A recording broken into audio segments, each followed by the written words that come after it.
तव्हां ॾिसी रहिया आहियो मोजी सिंध न्यूज़ एंटरटेनमेंट चैनल।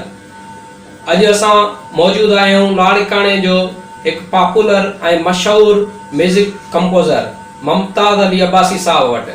अचो त अव्हांखे उन सां कचहरी बि करायूं ऐं उन जी जेकी महिनत आहे जुस्तजू आहे समूरी ज़िंदगी जी उन जे मामलात ते बि अव्हांखे करायूं कचहरी। अचो त मुमताज़ अली अब्बासी सां तव्हांखे गुफ़्तगू करूं। सरे तव्हां हिन फील्ड में कॾहिं खां आया आहियो? मुंहिंजा ब्रदर हिन फील्ड में मां आयो आहियां अॼु खां तक़रीबन 30 साल अॻु मां 1999 में हिन फील्ड में मां सर असां जेको तव्हांखे ॾिठो आहे हिन वक़्तु जेको ॾिसूं था न्यू जनरेशन आहे त हिन वक़्तु जेको तव्हांजो कमु हले थो एडिटिंग जो ऐं तव्हां पाण सिंगिंग बि करे रहिया आहियो त म्यूज़िक जेको पहिरियां तव्हां कंदा हुओ हिन वक़्तु तव्हां पाण ॻायो था त उनखे तव्हां कीअं था बहितर सम्झो?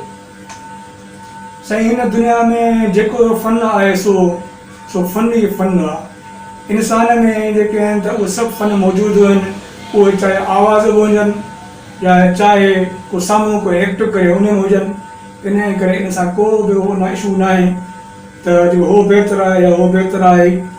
कहिड़ो बि अमल हुजे सो बहितरीन हुजे ऐं सुठो एंटरटेनमेंट वारो हुजे। कमु ॾिसूं था एडिटिंग जो जेको तव्हां हिकिड़ो कंपोज़ बि पाण था कयो, म्यूज़िक बि तव्हांजी पंहिंजी ऐं उन खां अलावा एडिटिंग बि पाण था कयो, आवाज़ बि तव्हांजो पंहिंजो, डायरेक्शन बि तव्हांजी पंहिंजी। ऐं असां जेको तव्हांजो कमु ॾिसंदा आहियूं त असांखे त तमामु बहितर लॻंदो आहे। तव्हांजा फॉलोअर्स जेके आहिनि उहे इनखे कीअं था वठनि ऐं तव्हांजा जेके कमेंट्स ईंदा आहिनि उहे कीअं हूंदा आहिनि?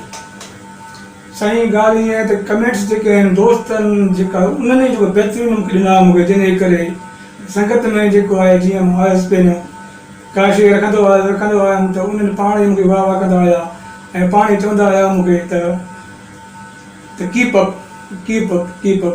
असांजे लाड़काणे जो तमामु बहितरीनु हिकिड़ो म्यूज़िक डायरेक्टर बि थी रहियो आहे। उन खां अलावा जेको हिन वक़्तु साईं जन जो हिकिड़ो एडिटिंग जो कमु आहे उहो तमामु हिकिड़ो बहितरीनु कमु आहे ऐं असां ॾिसूं था ऐं इंशाअल्लाह ईंदड़ वक़्त में असां बि अव्हांखे मुंहिंजी सिंध तां ॾेखारींदासीं साईं जी जेकी एडिटिंग जी महिनत आहे। त आउं त जॾहिं बि ॾिसंदो आहियां त साईं कॾहिं दीवार ते हूंदो आहे, कॾहिं आसमान ते उॾंदो वरितंदो आहे, कॾहिं कंहिं एक्सीडेंट में थींदो आहे ऐं माशाअल्लाह जेकी महिनत आहे उहा साईं जी पंहिंजी आहे ऐं माशाअल्लाह मां छा ॻाल्हि कयां तव्हांखे इंशाअल्लाह असां ॾेखारींदासीं।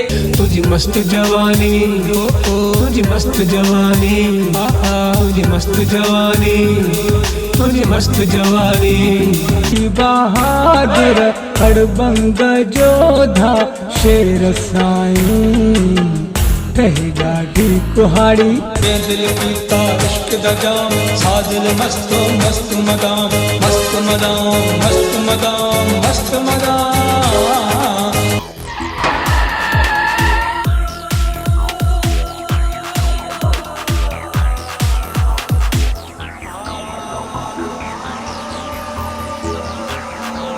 जुदा जुदा जुदा यार न थे सो हसाए सिंध साना तो सचो बाकी जेको आहे सो आहे गजो असी बस रहियासी अधूरा अधूरा।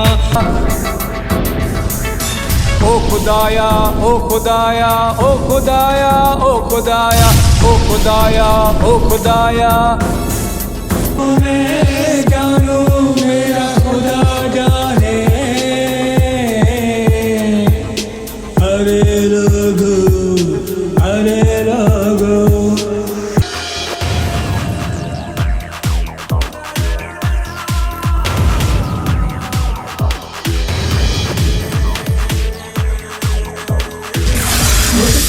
अचो त साईं जी हाणे कुझु धुनियूं ॿुधूं ऐं कुझु साईं जे पंहिंजे आवाज़ में हिकिड़ो गुनगुनायल को गीत ॿुधूं।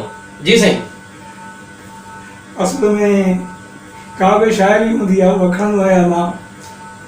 पोइ जेकॾहिं का शाइरी जेकॾहिं का परफेक्ट हूंदी न ऐं उहा तमामु सुठी हूंदी मयारी हूंदी त ऑटोमेटिकली धुन जेका ठही वेंदी आहे मूंखां। धुनियूं आहिनि जेके मां अॻे बि कंपोज़ कयूं, हाणे बि केतिरियूं कंपोज़ कंदो आहियां, मां डेली कंपोज़ बि कंदो आहियां। हाणे सो ये धुन आहे हिकिड़ी ॿुधायो तव्हांखे, हाणे कंपोज़ कई आहे ताज़ी।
साईं जन खां हिकिड़ो इहो पुछंदासीं त मुंहिंजी सिंध तां अवां नौजवाननि खे कहिड़ो मैसेज ॾियणु था चाहियो, जेके फनकार आहिनि, अदाकार आहिनि, शाइर आहिनि, जेके एडिटर आहिनि, ऐं उन्हनि खे कहिड़ो मैसेज ॾियणु चाहींदव मुंहिंजी सिंध न्यूज़ तां?